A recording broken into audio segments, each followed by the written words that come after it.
nature, Gandhiji was religious. He believed in God. But his understanding of God and religion was quite different.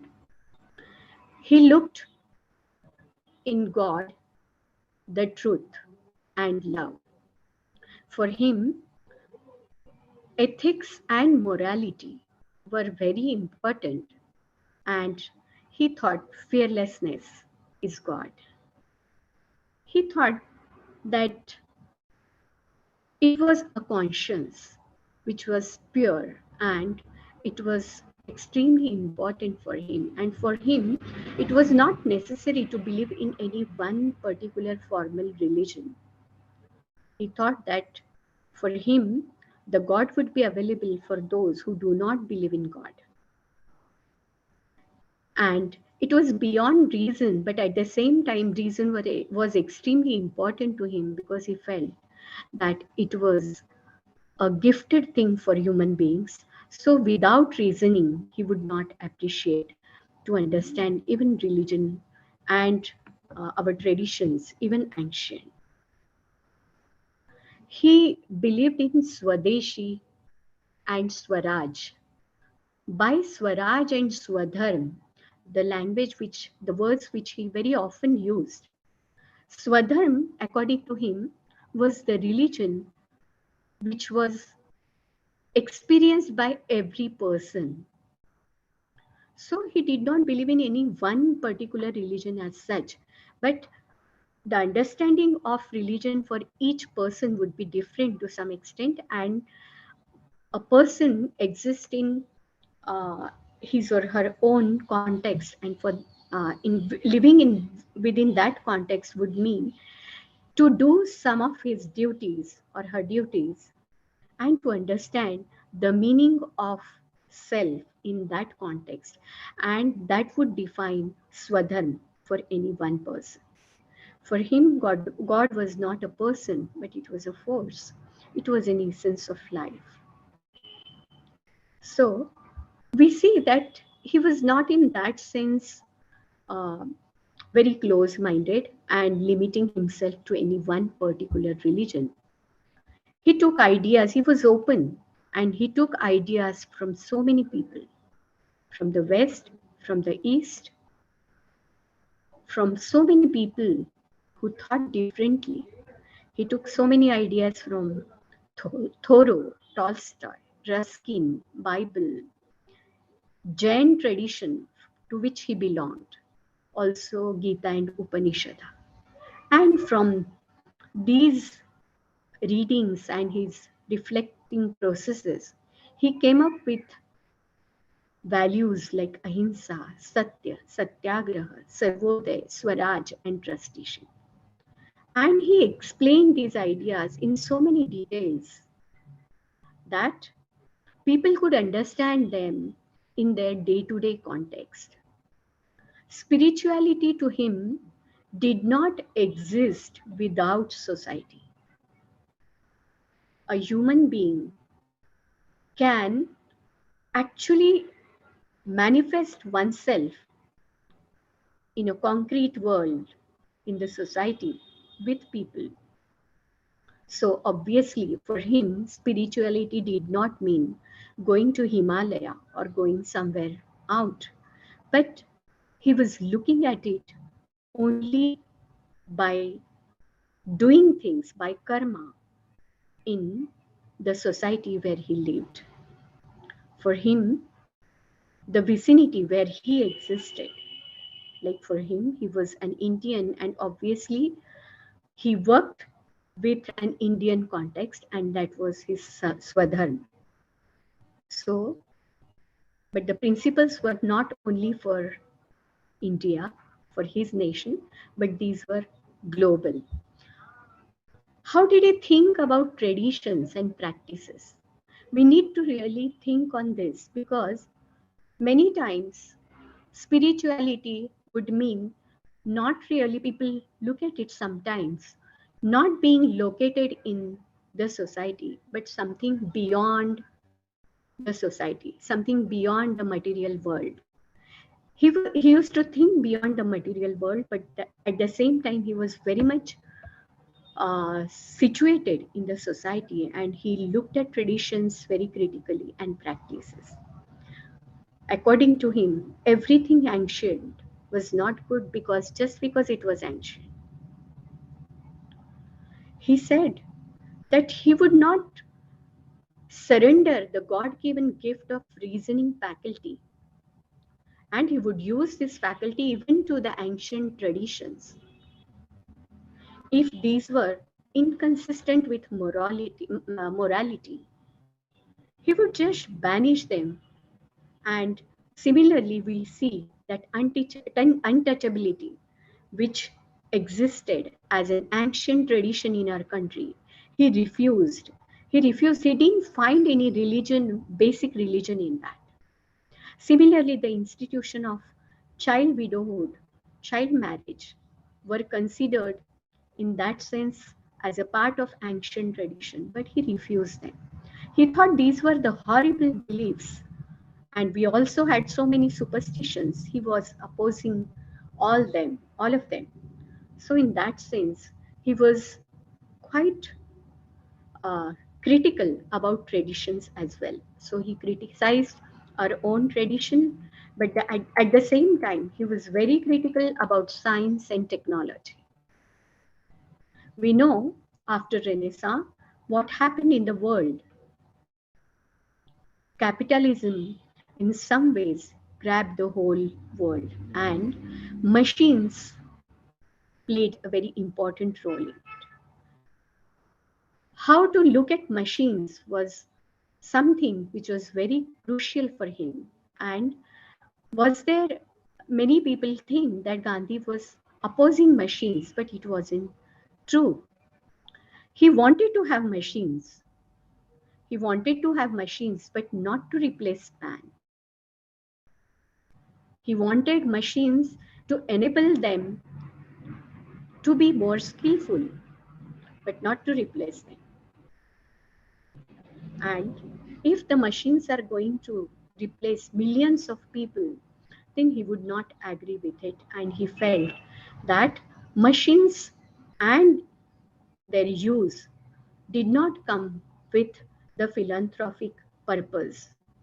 Rather, the execution of this technology in the world was mainly driven by saving labor and more of it for greed. How does he look at democracy? Because this all has a very important place in Gandhi's ideas of education. He wanted a deep rooted democracy, and the notion of democracy for him was the weakest should have the same opportunity as the strongest to develop oneself. And if this doesn't happen, he would not call it a true democracy in itself. But at the same time, he felt that in order to bring such kind of democracy in real practice, which isn't there today, which wasn't there even at that time, he thought that it was only through non-violence. It was only through true change in human psyche and human heart that we can reach a true democratic state where everybody will be actually doing their swadharma, and the real swaraj will be demonstrated through it.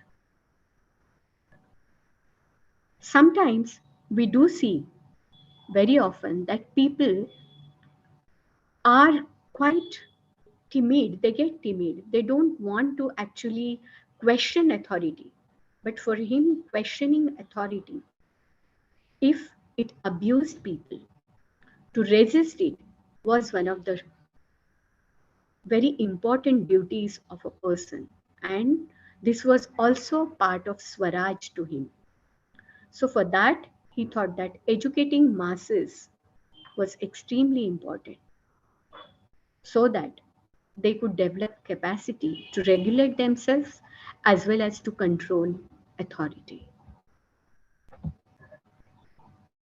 How do we look at the foundations of Naitalim? Naitalim actually believes that every human being has three important needs: to make a creative urge, to love and to be loved, and to know.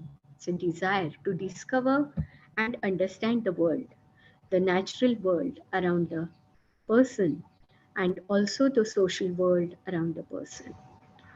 Unless these three needs are satisfied in any society, you can, and all the members of the society get an equal opportunity to satisfy these needs, you cannot call that kind of education as truly democratic education. Purpose of Naitalim is enabling child or an individual for life, for providing holistic developmental opportunity. It is to enable him or her to find the purpose of life, one's own swadharma, to enable to be thoughtful and a responsible citizen, because we cannot live alone. We can exist only in the society. And thus, he thought it very important that through education, we should be able to build a non-violent, just, and sustainable society. Actually, his emphasis was in creating a different mindset, a person who was enlightened, who had clear conscience, and who could not see any differentiation between her interest and the societal interest. Two of them were the same, complementary, and there was no conflict between the two. He said, by education, I mean all round drawing out of the best in child and man, body, mind, and spirit. Literacy, he thought, is not an end of education and not even the beginning. It was just a tool to get educated. And secondly, for him, an existence of a human being is not merely as an intellect or merely a gross animal body, and not just even the spirituality or the heart or soul alone. He thought that a proper and harmonious combination of all these three was extremely important, and it was required to make the whole man, and that would constitute the true economics of education. Anything that is only one-sided or emphasizes only on intellect, he said it would corrupt an individual, and that would not result in establishing a good society, a just society. For him, he Sushma, says, huh? sorry to Huh? intervene. Slides, are we moving forward? I'm not sure if they're frozen. Are you not able to see? Are you not able to see? We are seeing the slide, but I'm not sure if it's stuck on the same slide or do we need to move? It's on the third slide right now. Okay. Are you able to see now? I'm on the 10th slide. Are you able to see? No, we couldn't. We are still seeing the third slide. I guess she is in presentation mode and we are seeing the actual presentation. Okay. Okay. Is it possible to scroll Slideshow? down for you on the window? Are you able to see now? I'm scrolling. No, we are just No? seeing the third slide. Sushmati, I think you should stop the sharing and share again, and then do the Sorry, huh? slideshow mode. That might work. Yeah. Okay. Okay. Sorry, huh? It's taking time and it's unnecessarily.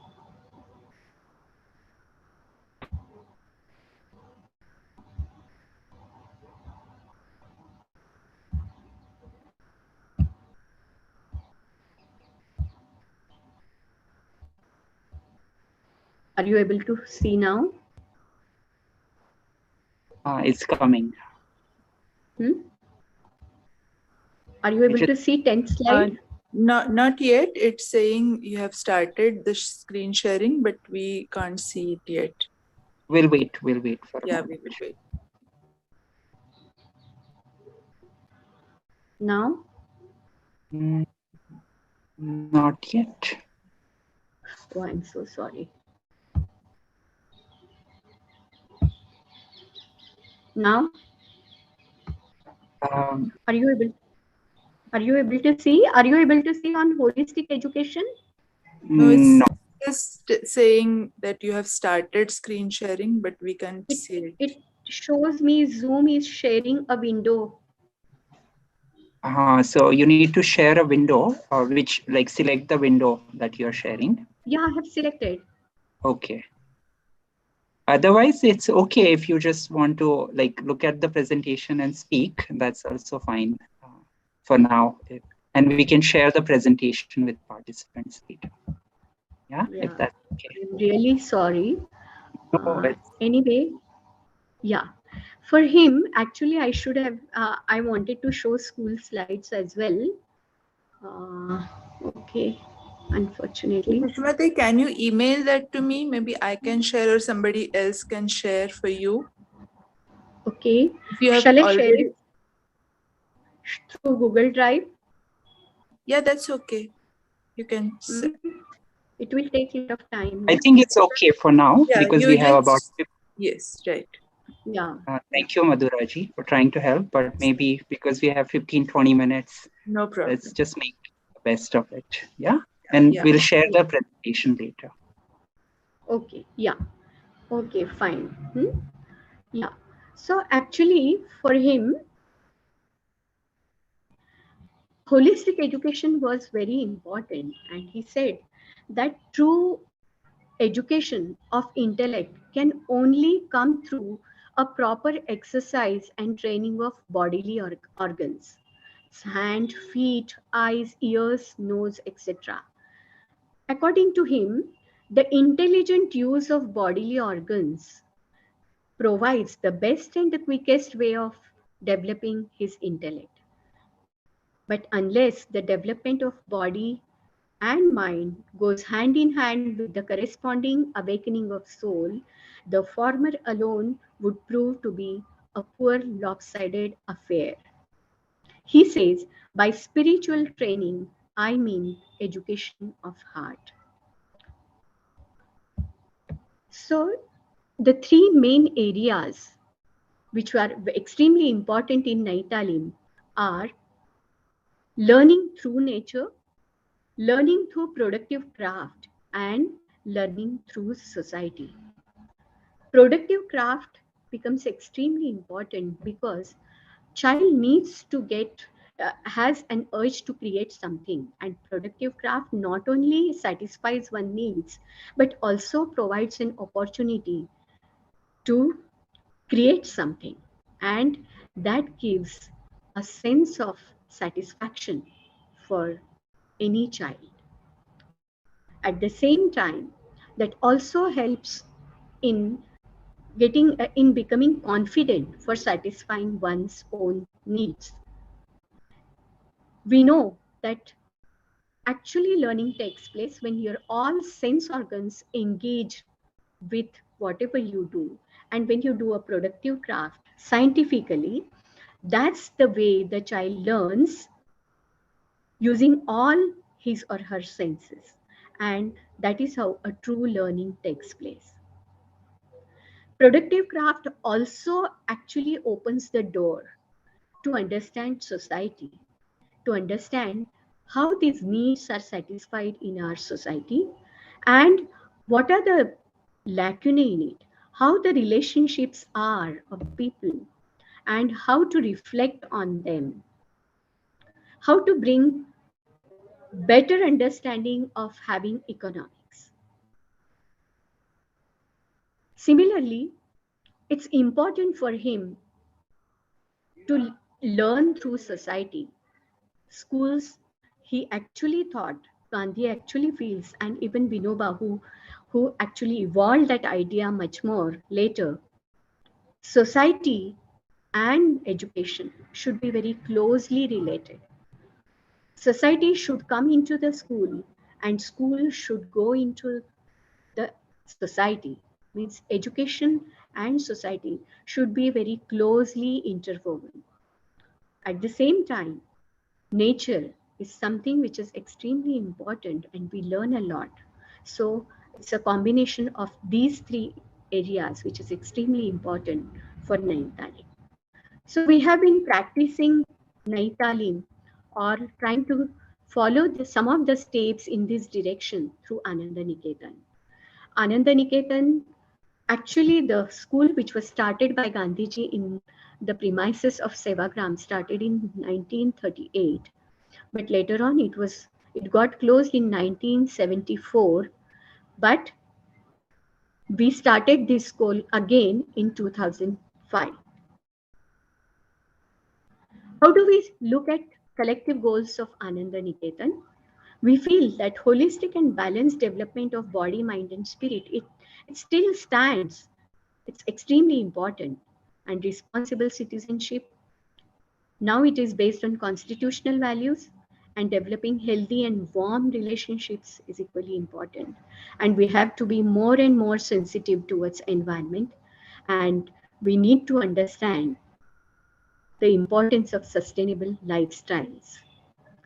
Directive principles are every person should enjoy a respectful life irrespective of religion, caste, class, gender, and race. Intellectual and manual work both should be considered equally important and should be seen equally. There should be good balance between the two in the school curriculum. All children hold the fundamental right to quality education, and it should be honored as a child should be honored as a holistic being. Methods of teaching should be now in tune with the current research that we have in psychology, how child learns. And this is also very much in tune with Naitalim's ideas of learning, but we need to enrich them. The school started in 2005. It functions as a self-financed school and is registered under state board because we believe also in education through mother tongue. It was extremely important for Gandhi as well. Now we have school from preschool up to SSC, that is matriculation, and it functions as a local school where children from local area are given the first priority. Teachers are also preferred from the local community. And local language, that is Marathi, is the language of learning. English and Hindi are the other languages. Students are almost 300, boys and girls in equal opportunity, in equal proportion. Children mostly come from lower middle class and lower socioeconomic class. There are few children, even from higher middle class families, who particularly believe in the merits of school pedagogy. It's a cooperative learning. It emphasizes on self-reliance, emphasizes on productive work and joy of creativity, and wants to emphasize on self-motivated and self-driven learning. It functions as a democratic school. All rules are framed by teachers and students together. Even the parents have say in how the design of the school should be. How do we look at self-reliance in today's context?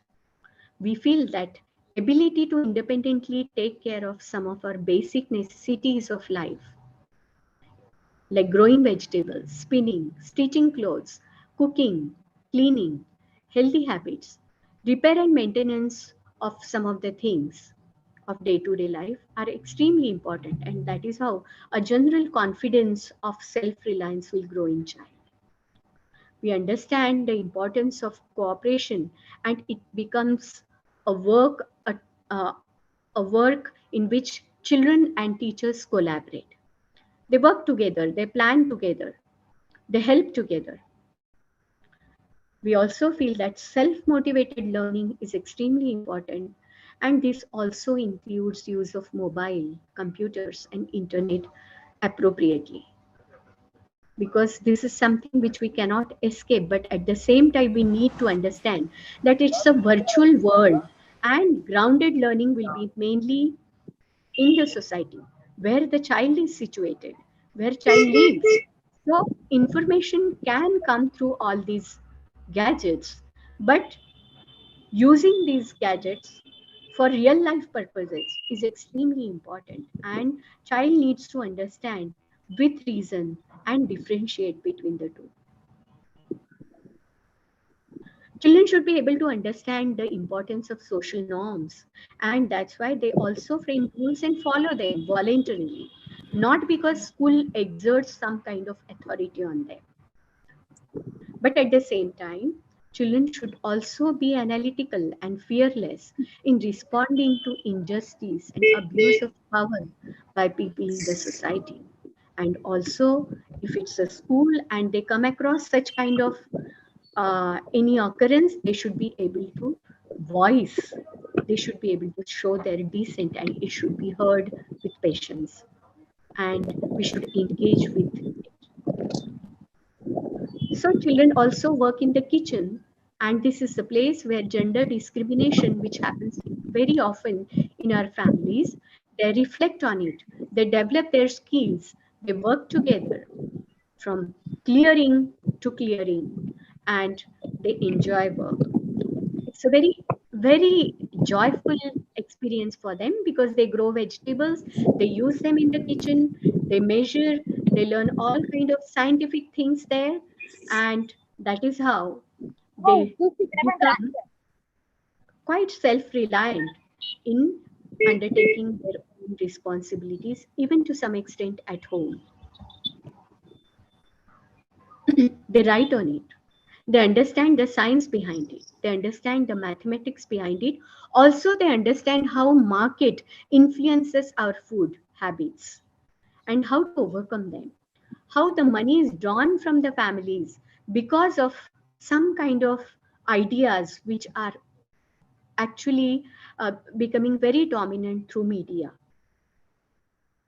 We know what kind of things children buy from the shops, and these are not good for children's health, but they get driven by it. So they need to be analytical about it. Similarly, such kind of integrated learning happens through gardening also. They learn self-discipline, collective spirit. They learn so many gardening skills, health and nutrition, environment. They understand the politics of agriculture. They they understand what is happening with the farmers in our country, the history of farming.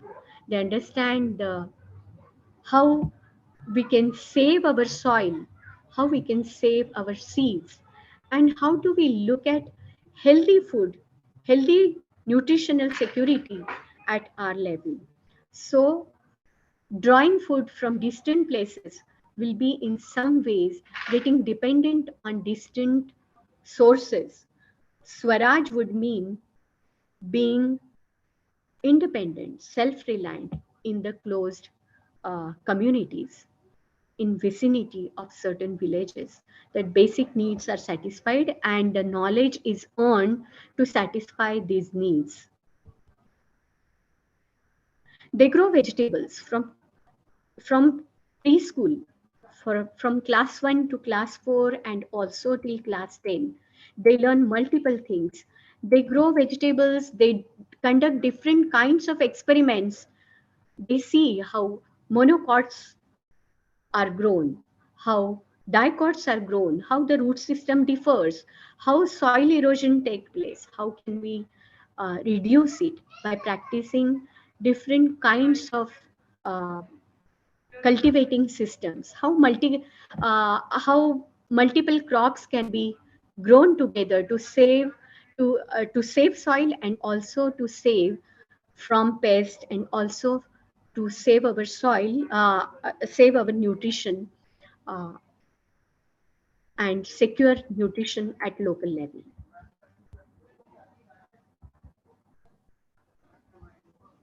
They write about it, they plan,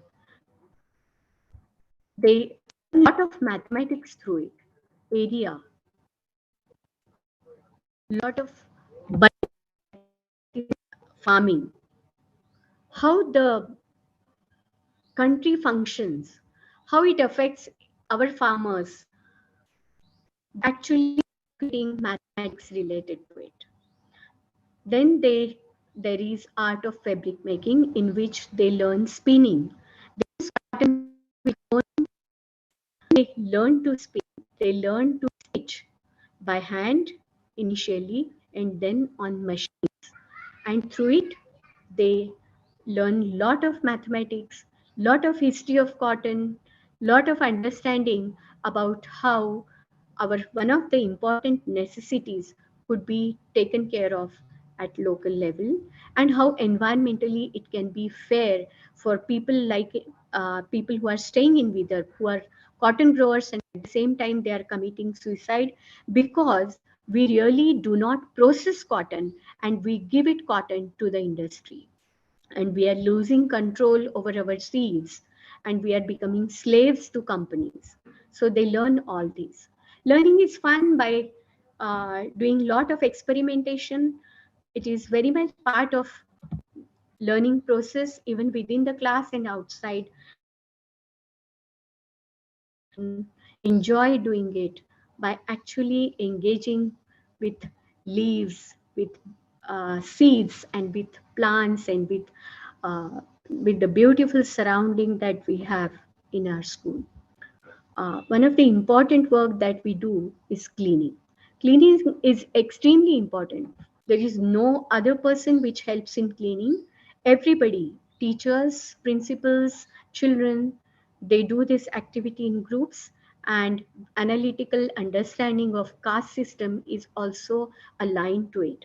And they understand why it is so important and crucial for us, what kind of ancient traditions we have created, and this is something which will have done a great harm to our people, and we need to change the world, the society. For that, we need to look at this work differently.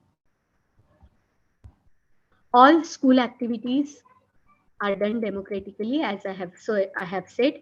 We have a lot of meetings where children are decision makers, teachers are decision makers. They go out when something wrong happens in the society, like when Dabholkar was actually assassinated. Children and teachers were on streets protesting about it. They were on streets when trees were cut on Sevagram and Sevagram Vardha Street, and they wanted these trees to be saved. They learned the importance of trees, and they expressed ideas very systematically to people, so that this is a harm that so many activities, even the uniform by them.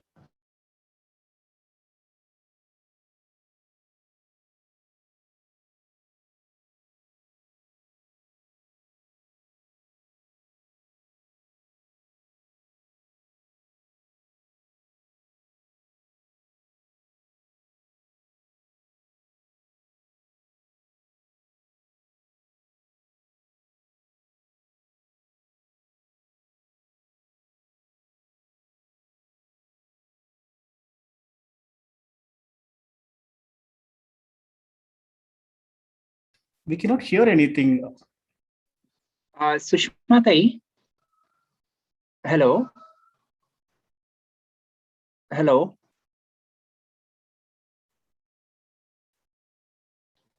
Sushma Tai, hello.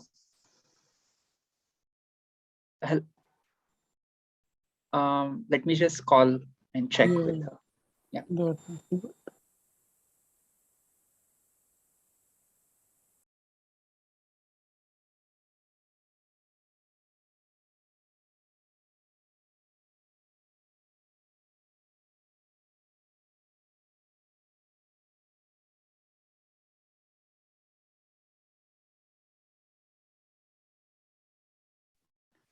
Sushma Tai, hello. Hello.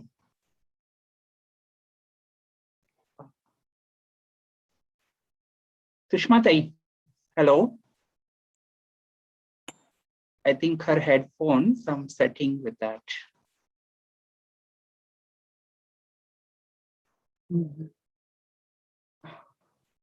Sushma Tai?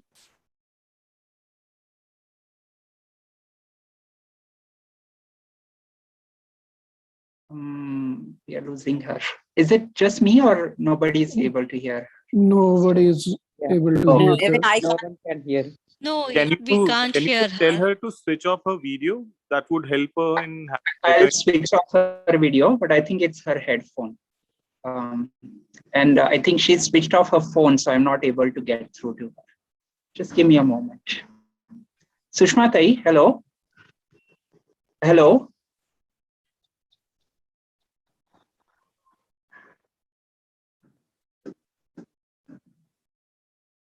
आवाज येत नाहीये तुमचा. Hello.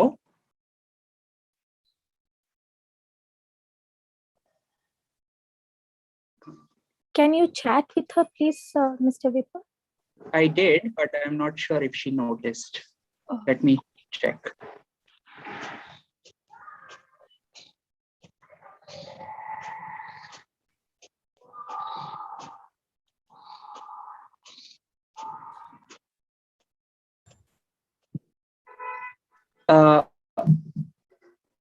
Okay.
So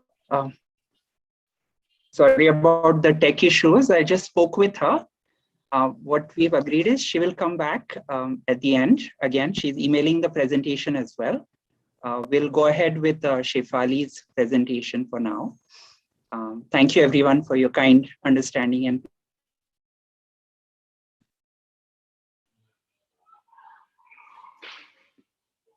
It's frozen. Namaste, Vipul. Can you confirm if you can hear me? Ma'am, we can hear you. patience. Let's just, if we have any questions that we can over. So we'll keep aside. So just welcoming Shefali. We all know her by now. She's a participant in the Bodhi program. I have known Shefali since even before Swada started, and she is very dedicatedly, very passionately running Swada in Pune since 2011. And just give me a moment. Yeah, so she is inspired by Dr. Rudolf Steiner's work, and she studied Vedanta in her post-graduation.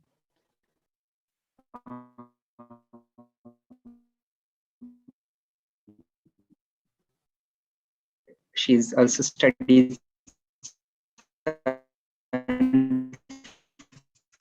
Sanskrit. It was during the quality and depth of Indian heritage sector for many years. She kept alive an enthusiastic exploration of alternative living communities and interest in the ancient Indian knowledge system. She then transitioned to education as she wanted to make a difference in education by having schools as nourishing spaces for children and also being culturally rooted with curriculum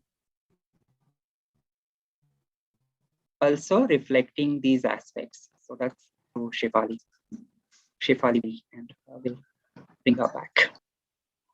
Yes.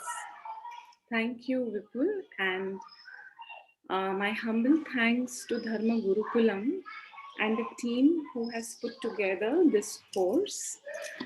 I'm really enriched by all the sessions of this course.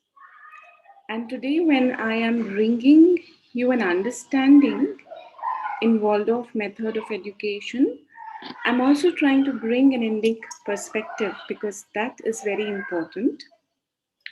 So what I'll do today is I'll dive straight into this and move a little quickly so that we can also look at what is the way forward as I wish to address and speak to all of you regarding the same. Just a minute.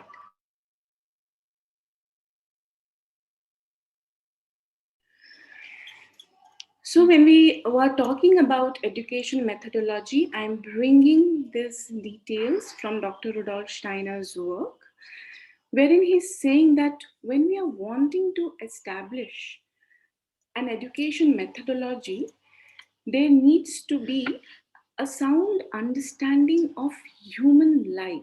We need to penetrate into it deeply. And only after we have understood it truthfully, based on that, we need to work out an education method. Dr. Rudolf Steiner was from Austria. He was a clairvoyant, and that's how he is known as. And the title he earned was the Rishi of the West. So he said that today we are trying to meet the demands of reforms in education, which is inadequate. And for a knowledge which is more complete, we need to go deeper into the understanding of the human being. So we would look at what was the premise of Dr. Rudolf Steiner, and I would keep drawing parallels between our ancient system and the world of education. So the very first premise that Dr. Rudolf Steiner came with, that life is a continuum. It was there before birth, it is there in this present life, and there is life after birth. So there are cycles of birth and death, each influencing the other. And when a soul chooses to take birth, it chooses very consciously the task for which it is taking birth. And based on the task, the other choices are made of place, of land, of language, family, culture, religion. It is everything, the whole paraphernalia, which will help the soul to gravitate and fulfill its task and gravitate towards the chosen destiny, is designed and chosen by it. It's as simple as when we want to eat a certain kind of food, we choose a restaurant in which we go and then choose the menu. So this is the premise on which he is working. And so our education needs to see that we are nourishing the soul. And now the next premise that is there is we understand what does it mean to take birth. So in the previous course with Bodhi, we understood the koshas, that when we take birth, the most gross thing is the physical body. And then we come to more subtle, which is the pranamaya kosha. Yes, the pran, the life force, which is making me alive. Yes, the moment the pran is gone, the physical body is dead. Then we have another faculty, the Manomaya Kosha, where we have so many feelings and desires.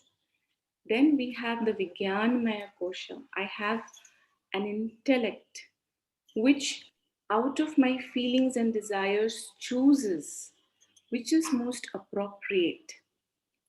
And then the gift of India is also talking about Anandmaya, that we transcend all of this and go to an entirely different level. So also, Dr. Rudolf Steiner's work, he said that when we are talking about education of a child, we need to know that there are many births. It's not the physical birth, but when we understand the human body, there are levels of human body. So physical body as the Annamaya Kosha. Then he has the name called the etheric body, which is the life force, the Pranamaya Kosha. Then he talks about the astral body, which is the Manomaya Kosha, the body of feelings and desires. And then he talks about ego, the intellect, the viveka that we have. And that's it. So this is so beautiful to see that here in this land, we have yet another dimension which we have to transition and work towards, the Anandamaya Kosha. To train, and our ancient system is already providing methods that how do we go to Anandamaya Kosha. Dr. Rudolf Steiner worked with these four bodies, that now that we have the knowledge, so we'll go and look into a deeper understanding of these bodies. So when we look at physical body and we look at the world, we understand that it is common across everybody, the matter, the mineral world or the matter, the plant, the animals, humans, all of them share a physical, a gross body. Then we come to the next, the etheric body. Now, etheric denotes growth. It denotes life force because life force brings growth. That is there. We share it with plant, animals, and humans. All three of us have an etheric body. Astral, the Manomaya Kosha. Now, Manomaya Kosha is what we share with animals and humans. The animals also have desire. They have a desire. The pets, especially those who have, they want to be petted. They express. They have anger. They are defensive. And so also we have maybe a much more enriched life of feelings and desires. We have a very enriched life. And what is unique to human life, which is shared only by human, is this inner I. When I'm using the word over here as ego, is this I, the individuality, my own intellect.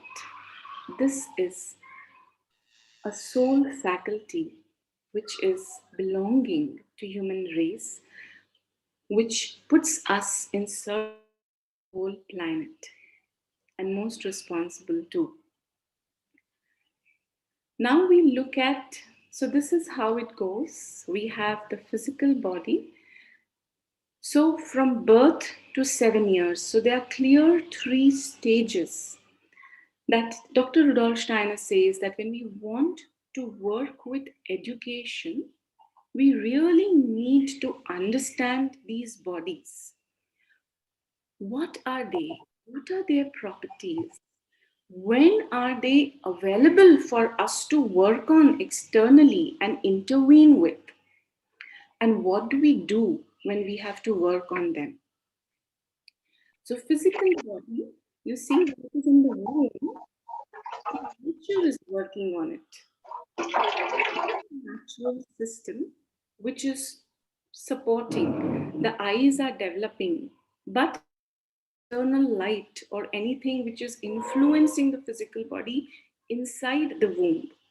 But the moment it is born, the gross body, and we hold the child in the hand, then I can externally nourish it by the food, by giving it the right circumstances. So and this physical body nourishment is most important till 7 years. The etheric body is born at the age of 7, and I'll come back and I'll explain what do we mean when I say 7 years of age. So etheric body is born. Born means it is available. Till then, it is in a womb and it is available for us to externally intervene with, work with. Just like it's a law of nature, when the child is in the womb, we don't externally intervene and try and make differences. Honor nature and trust it. Of course, modern science is developed, and when there are difficulties, we intervene, but naturally, that is a gift. So, also, for all these bodies, we have to honor when they are in the womb, and only when they are delivered, we work on it. And this is the understanding that education and educator needs to have.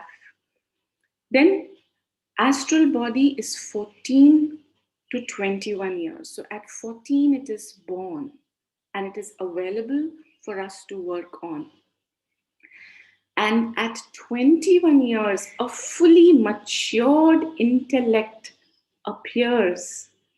Completely, a full matured adult human being is there who has the viveka and a hold on viveka that comes, and the culmination of it happens at 21 years of age. So now I will look into each of the bodies. That you see, the physical body was protected by the mother's womb, but after that it is born and it is available, and that is what we have to look at. And we need to know that etheric is unborn. And what is important in physical body is that is the task. So when I'm looking at birth to 7 years, this means all the ages of kindergarten, 3, 4, 5, 6, 7. What is the task of parents, of educators? Is to nourish this physical body and ensure that the body grows strong and healthy. When a child is born, it is still very tender, that it is developing still. So you see the last line in this slide, it says that if true forms developed, true forms will grow. If misshapen forms developed, misshapen forms will grow. So my heart, my kidneys, my lungs, and so many of organs are still developing in ages of 1, 2, 3, 4, 5, 6. So the foundation of the body and the building is being laid now. Whatever happens after 7 is then growth. But what needs to grow is being established now. And that is what we have to take note of. We go and look into the next aspect of the etheric. Now, what happens around 6 and 7? There's a universal change that happens across all children. It brings the fall of milk teeth and the coming of the second set of teeth. So etheric is making the body, building the whole etheric, which is the prana, the life energy and the life force is busy working inwards. It is not working outwards, it's working inside the body. It is very busy. So we need to not touch the etheric forces at all during this age. So it is molding all the organs. It is the formative force. So our task is to nourish this etheric body. And etheric body, along with the life force, this faculty that we have of a memory, a kind temperament, character, and conscience, all of this are a part of the etheric body.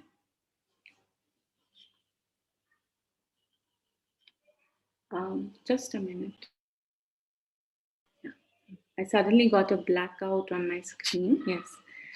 So now this is very important to understand what is etheric, so that when I'm working with child in the ages 7 to 14, I know what are the faculties that I need to work on.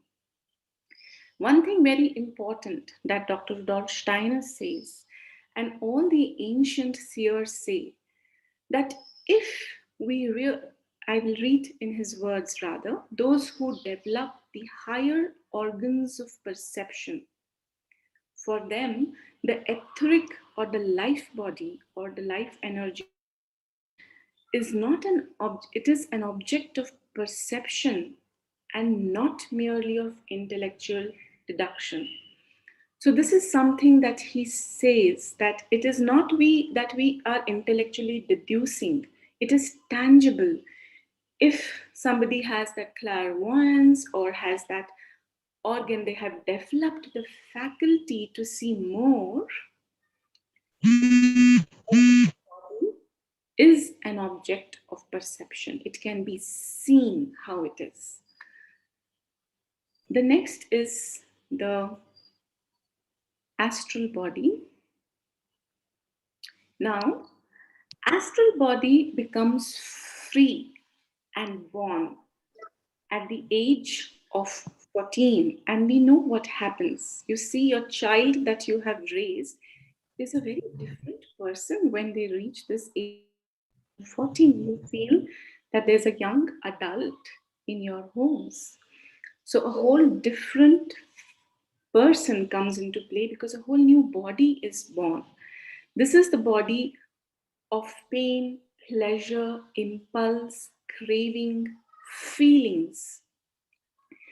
And when I was, this etheric body has the same shape as the human form, that is the life body. Those who can see it, it is an extension around my body, having the same shape. But astral body is colorful, it is moving, and it is in an ovoid form. So this is knowing a little more about the astral body. We move on now to see, yes, what happens when we have I. This is the carrier of the higher soul, the refined soul in us. This is the vehicle through which all my refined wishes, refined is a very important word because that is the purpose of birth. The purpose of birth is to become more refined, to become more profound, to evolve. And I is the vehicle through all of this that happens. An I which is not refined will just follow passions and impulses without viveka.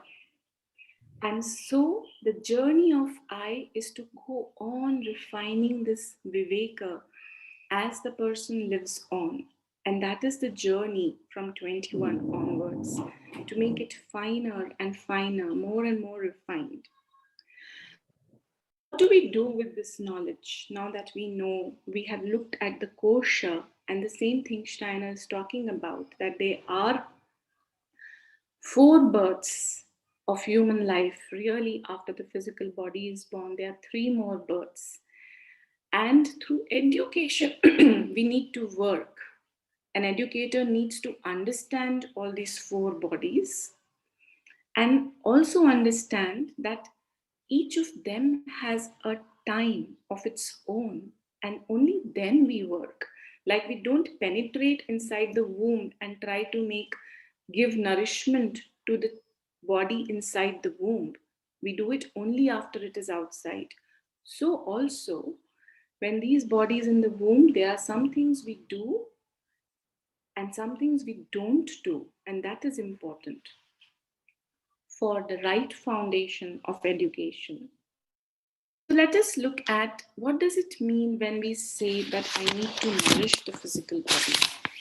When the physical body is born, and actually the first important thing is the environment, the physical environment that we need to provide. So first is the environment that we can perceive by the senses. It needs to be pleasant. There needs to be right condition of light and food.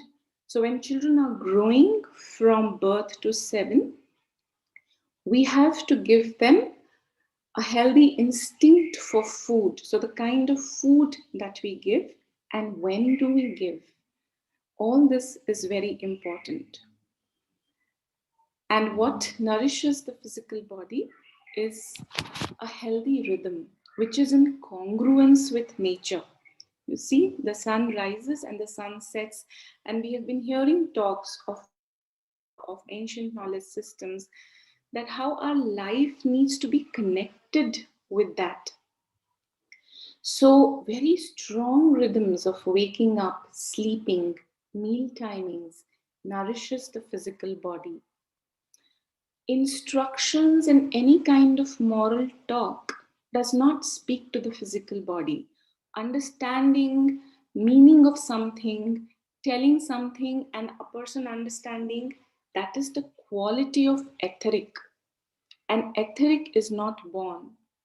So no such things where we are explaining children, teaching them, instructing them needs to come at this age. If I'm bringing it, I am taking away the life forces which are working inwards and making them work outwards, because then I need to learn, I need to understand.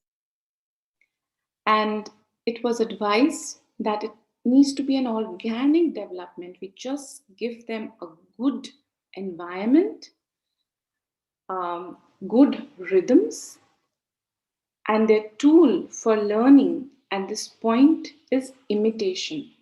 So the adults around them have to see what is their presence like. They bring a healthy role model of imitation. I'm filled with calmness, joy, and cheer, and they will imbibe it and imitate it. When I work and I act, and maybe I paint, I draw, I play, I do it with undivided attention for them to imitate what does it mean to be focused.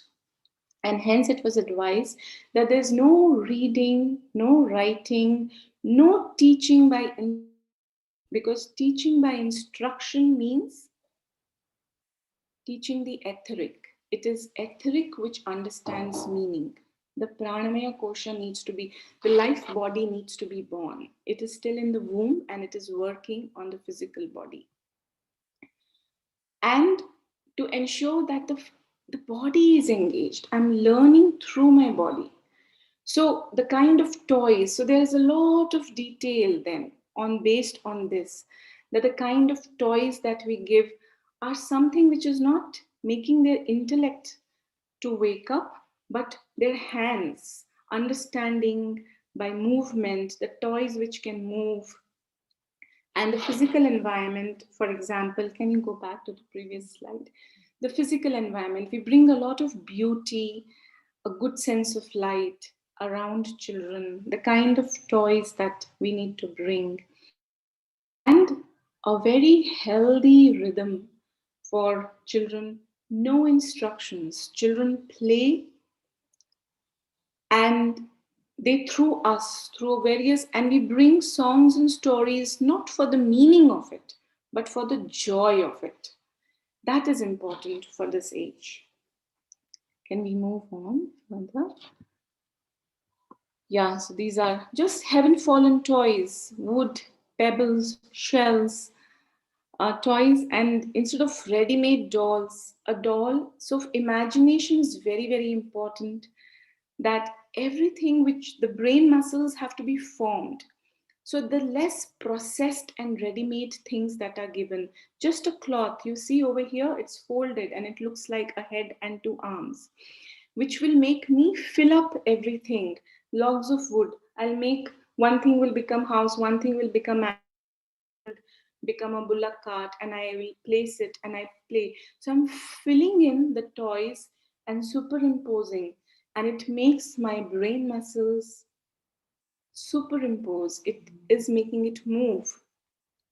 So children cook. It is advised that they are cooking, they are playing in the garden, they are working with their hands for a healthy development. And as adults, we are bringing a cheerful presence and a good physical environment for them. So lots of nature.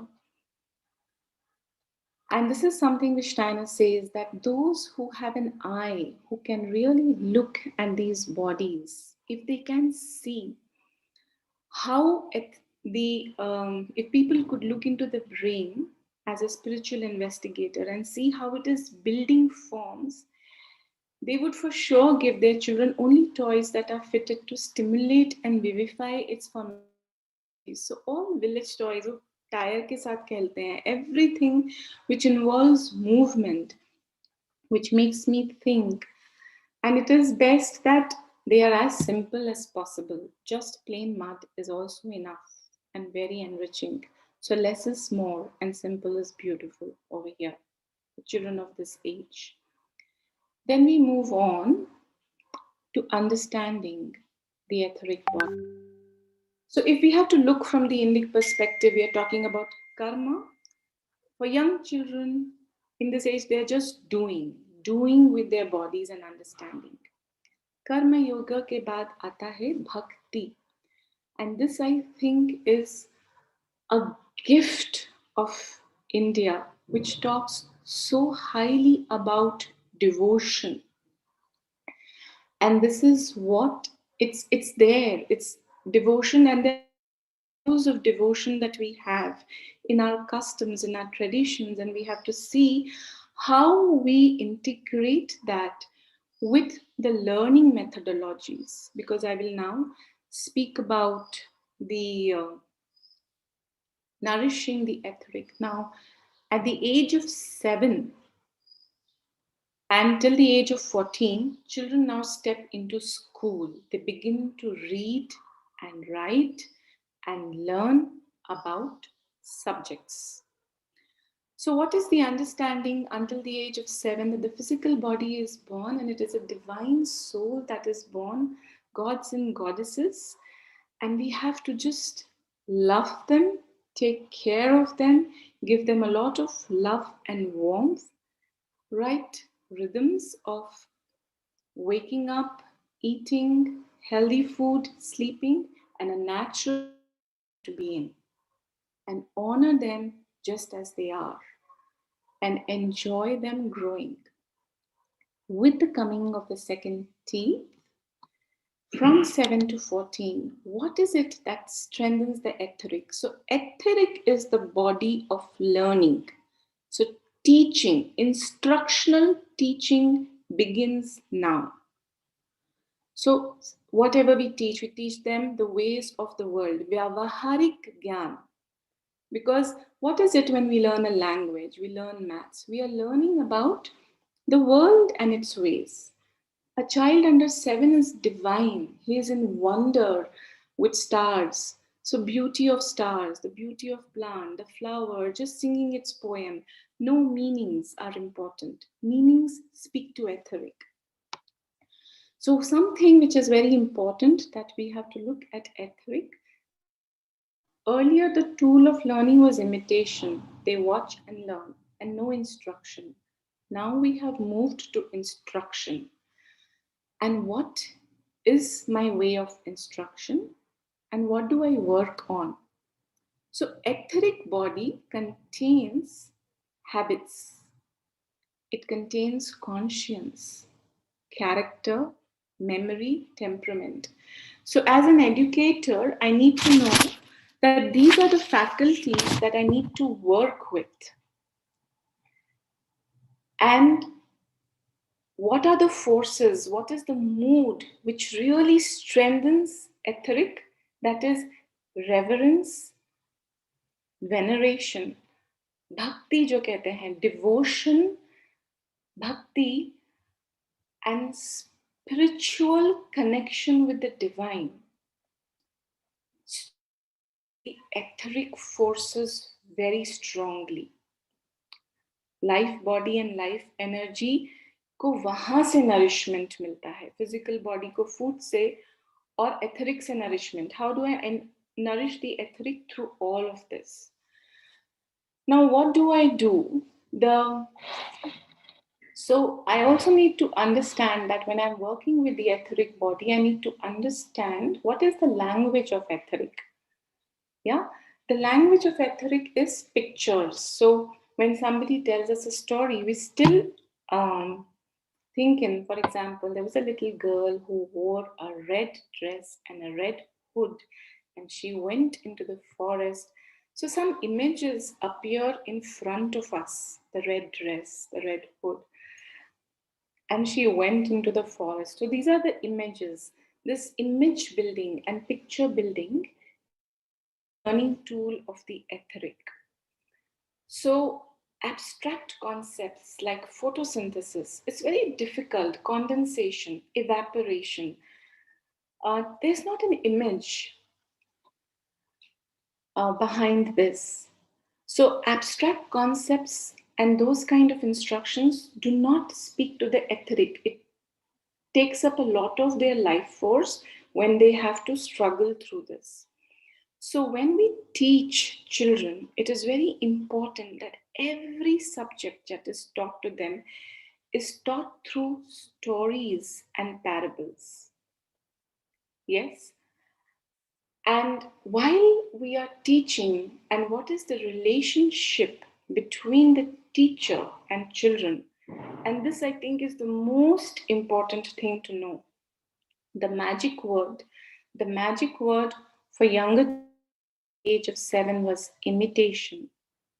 And the magic word now, or the important core mood of this age, 7 to 14, is authority and discipleship. It is so important to understand this because it completely defines our Gurukul system. Our Gurukul system was not when children woke up in the morning and the gurus asked, do you feel like waking up? Do you feel like doing the seva? What would you want to do? Do you want to collect wood or do you want to heat the water? I do not think so it was like that. It was clearly, it's time to wake up and we wake up. It's time to work, we work. You do this and you do that. What does this mean? Clear instructions. What was the connection of the authority? Love. It was firm, gentle. It was authoritative. There was love.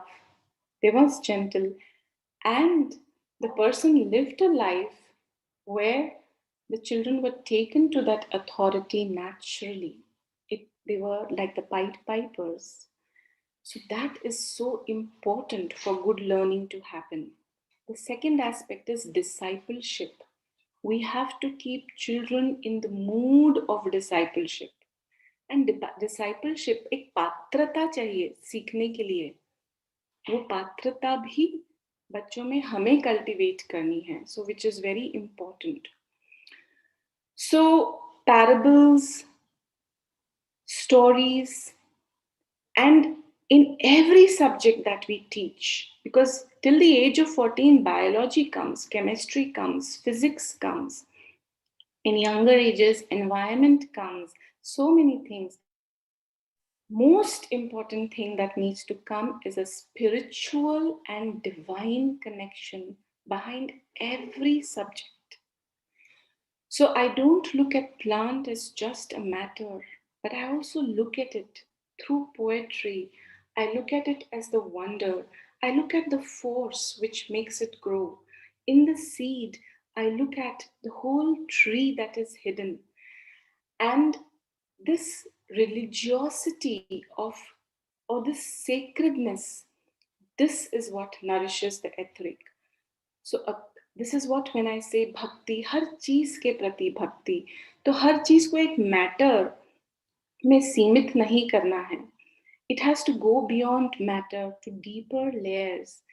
Like we heard in Mandakini ji's talk, that there is a yogic understanding, there's a symbolic understanding. There is just from there, the basic.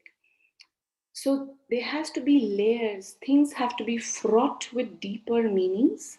And deeper meanings needs to have divine. When we are talking about divine, is that there is a higher power behind everything, behind the movement of the stars. The sun is just not a ball of fire. There's so much more to it, to bring it like a real person and its force. Another important faculty which is being missed on with the birth of etheric is memory. Just in the last talk, we heard that memory needs to be worked on. Chanting, recitation. In ancient gurukulams, पहले सारे स्तोत्र सूत्र याद कर लेते थे. रोज बैठ के अभ्यास करके they would just chant it over and over again. And after the age of one sutra at a time and going deeper into it, whatever subject it was related to. So learning things by heart. And also learning beautiful poems, long poems by heart, stotrams. So we have this culture, oral tradition, very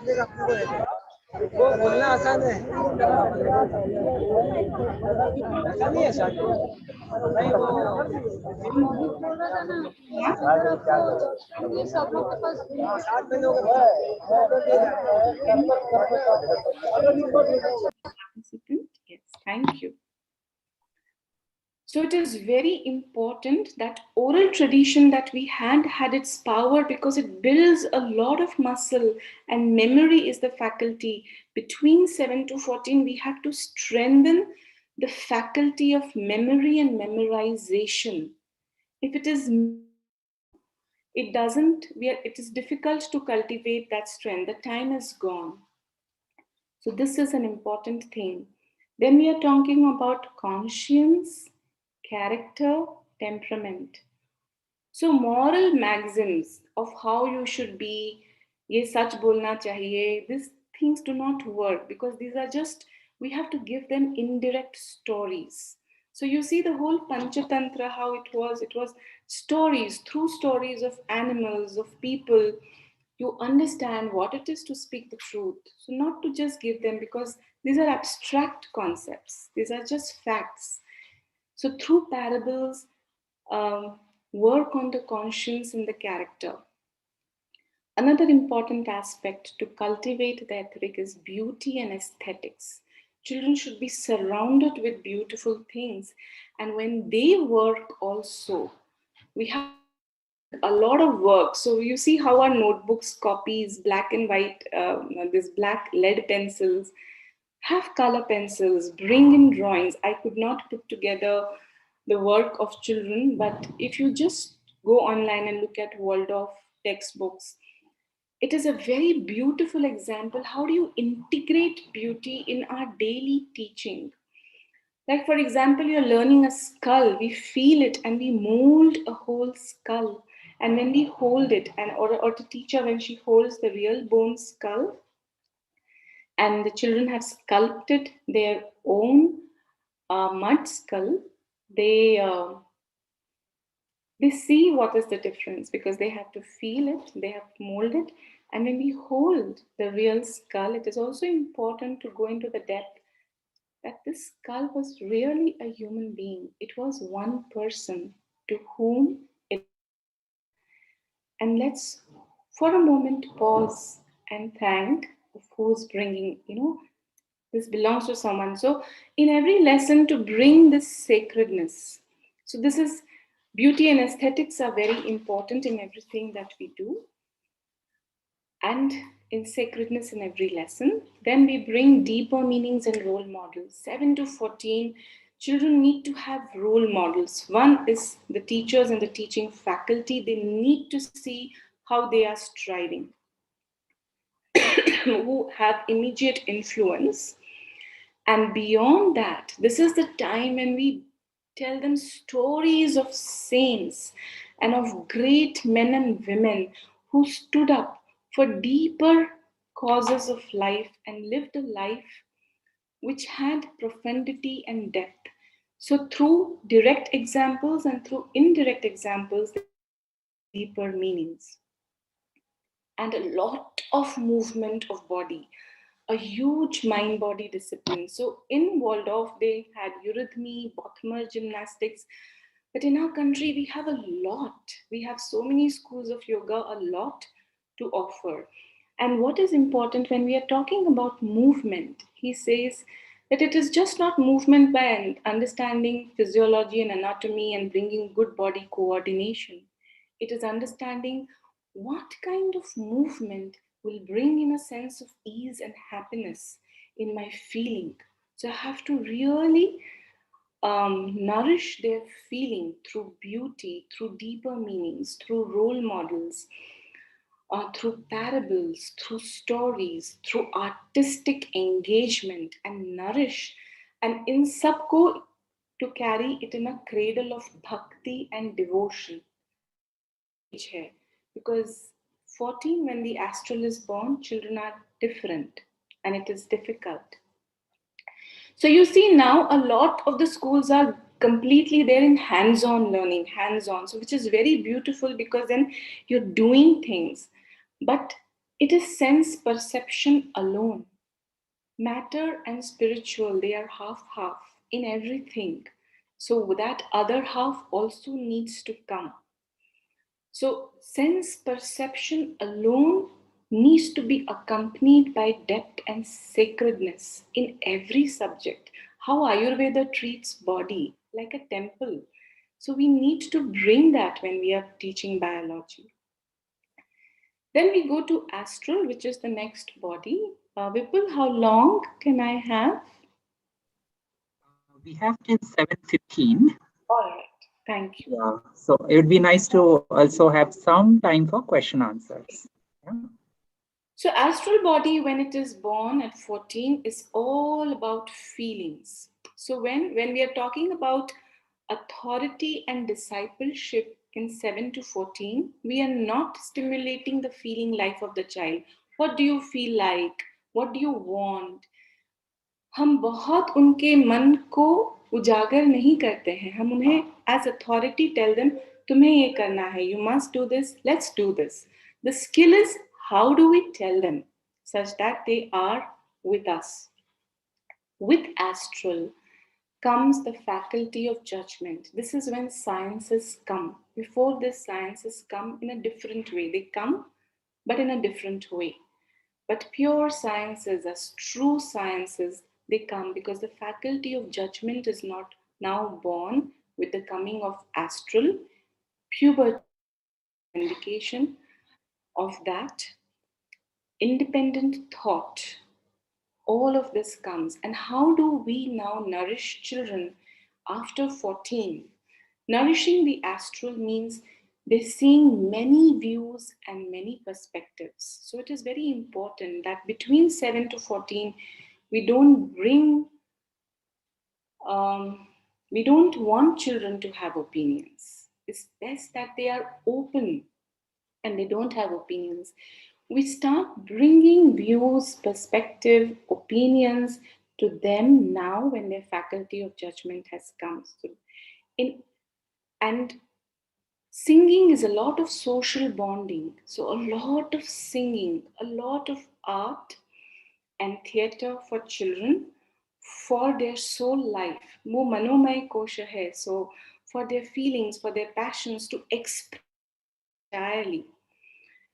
What feelings can, that it can take you one moment you're like this, the other moment and you're like that. So feelings need to be anchored. So a strong body mind discipline. There they have a whole different system of eurythmy and bhatmar. Here we have yoga, pranayam, kriyas, a must for children after 14. It needs to start by 7, but now it needs to be done by also they understanding what is it for and knowledge of the real world. While children are studying about chemistry, geography, all of this from the books, but a lot of field work. They go to industry, factories, workshops, forests, fields to see how in real work, real life, all this is happening. So then they are interacting a lot with the real world now. So this is how the astral is nourished. And if all of this is done well, then a healthy I matures at the age of 21, ready to refine its own viveka. I would like to go forward a little bit on this, and I will just take another 3-4 more minutes. That for teachers' presence is considered extremely important, and that it cannot be substituted by videos or teaching modules or online modules. This can be done as an accompaniment, but a live teacher is very, very important. So computers and media are secondary, but most primary is that living energy. And in a Waldorf school, they developed this whole custom that each teacher a whole meditation system and disciplines were given for teachers to work on themselves individually, group meditations by teachers, and a core group of the school which is invested in the school, some special meditations and worked with them. And it is very important that the soul life of teacher is opening, the astral of the teacher is very strong. So artistic engagement, painting, singing, movement must for teachers. This is one of the important values of the system which was followed. Working with hands. So it's just not teachers, even administration, those who handle office, all of them sing, work with their hands, work in the garden. And children, while we teach them, there were meditations on children that we also meditate. There is a certain method that was brought. So all this intention setting for children and really consciously bringing and meditating on them is also one of the important tools of teaching. Going forward, I wish to share something very, very important that over the last 100 years, so first Waldorf school started in 1919 and it was a quiet movement. So with these impulses and indications by Dr. Rudolf Steiner, each of their books of sciences, social sciences, have many layers to it. They're just not looking at the matter and hands-on and experiment, but there's devotion, there are ancient traditions, the ancient folklores, all of them is included in the book. So a whole set of books and literature have come over a period of time, and they came together and they closely worked and found an identity for themselves with the country or with the state government and established Waldorf that it is recognized. And because it was different, its space of curriculum was different from the conventional schools. They reinvented many old festivals because festivals were considered as an opportunity to step into something deeper. So it is beyond Christmas, many other festivals came in Waldorf education. So a parallel system along with the conventional developed. So the teaching at every age was very carefully planned. And can you go to the next? So what is very important to now know is that if we are taking this as an inspiration in India, it is to understand that Waldorf happened in Europe. So it was entirely Eurocentric. Their books, their curriculum, their traditions, their customs. And we need to, as we say, the basic purpose and the premises that the soul chooses a land, a culture, a language, a family. And that is the nourishment. So the whole curriculum over here needs to be rooted in the culture and land and language, literature, impulses, traditions, myths, mythology, everything from here, of this place. We see that we have Cambridge, which has come, a foreign board, and once again, I wonder as an educator, UK is deciding what education should be. Here, the education is that there is a spiritual basis, and from that spiritual basis, we have to unfold. So I feel India has much to offer, and going forward, it is so important that from all the work that even Bodhi, I find their work so precious that we go back and see how we can gather forces and put together our ancient knowledge systems and look at where children are and appropriately design curriculum, methodologies, and textbooks, because it needs to be translated into a delivery mode. And that is the strength of Waldorf, that a daily implementation step and methodology has fallen in place. And we need to bring that and translate and create and work towards to have a parallel system and get it identified by our government and have it recognized, such that we have and systems which are based on deeper spiritual development and just not intellectual development of human life. So this is what I wanted to share, and also it is my plea and my dream that we can come together to create a curriculum like this, because this is a living model and I see such strength in it. It continued and it has found a place in many of the nations with the government, and we can work over here as well. So thank you so much. This is what I wanted to bring today to all of you. There is much more, but I can share a PDF of a book, which could be a good beginning for all of you. Thank you so much, Shefali and Sushma Tai, who is also joined. Yeah, your presence, the way you presented itself really brought out the essence of Waldorf education. We have quite a few questions that have come in, but we have only 5 minutes.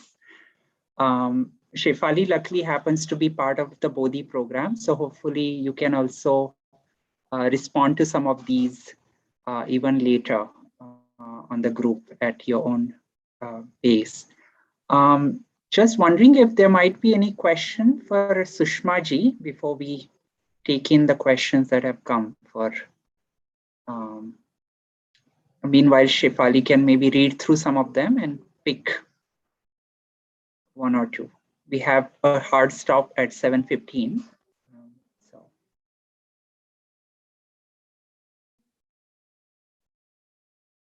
Sushma ji has some internet issues, so she's kindly agreed to also share her email, and people can reach out to her even afterwards.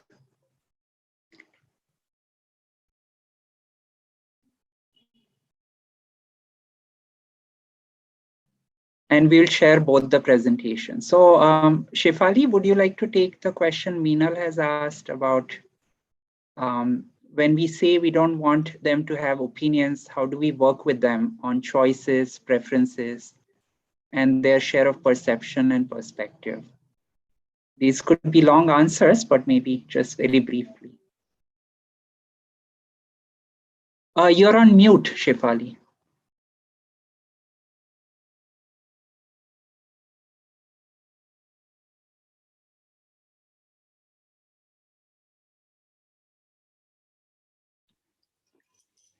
So what is very important over here, I think the understanding that we get from Dr. Rudolf Steiner's work is appropriateness of age. Opinions we bring after the age of 14 and slowly by and by. And till the age of 7 to 14, we just work along with them. Come on, let us eat. Come on, let us study maths. Come on, do you want to study maths? Because देखो feelings जो हैं वो तो human life को कहाँ से कहाँ ले जाती है. We are constantly, and the whole spiritual sadhana is how do I master all of this? So it is very important that we don't stir it up from a very young age and wait for the life force to mature. And that is how I'm nourishing the etheric, by giving them low of great men and women, and they receive a lot of material already. And after this, they are involved in the faculty of judgment, that they've heard a lot of stories, but after 14 is where we start looking at different perspectives about people, about a philosophy, but by and by, because you see, it is still very tender at the age of 14. So we begin, and by 16, 17, 18, yes, we make it. So we bring in different views and perspectives, out of which they are able to find their own or their affinity. So between 7 to 14, it is very important that we don't, because then that is becoming rigid. And you see, Indian spirituality is about going beyond your preferences. And Nirakara, it's about formless, beyond all of these opinions. So जितना जल्दी हम opinions establish करते हैं कम उम्र में, 3-4 साल बरस से, उतना rigid personality होता है. मुझको इसको ऐसे ही चलता है, इसको ऐसे ही चाहिए, this only works with this person. So that is not helping me to become more evolved and refined, or giving me a foundation for that in later life. Thank you, Shefali. Taking in another question by Savita ji. She's asking, are there any approaches suggested by Dr. Steiner on how an educator can observe child's learning process? Yes, there are a lot of processes, and there's detailed work on it through their drawings, and a lot of it. I'll see if I'm able to share some material, but there are many processes. Their movements, observing their drawing, observing their physical, starting with the gross. So every day there is a handshake, and observing their nails, the temperature of the body, observing them in the games class, handwork, looking at their stitches, their choices of colors, painting, so many guidelines and observations, and then working with the child. But something that I would like to share, which was a great gift to me as a teacher from this system, and it was there with us. I just rediscovered much more depth in our work through this.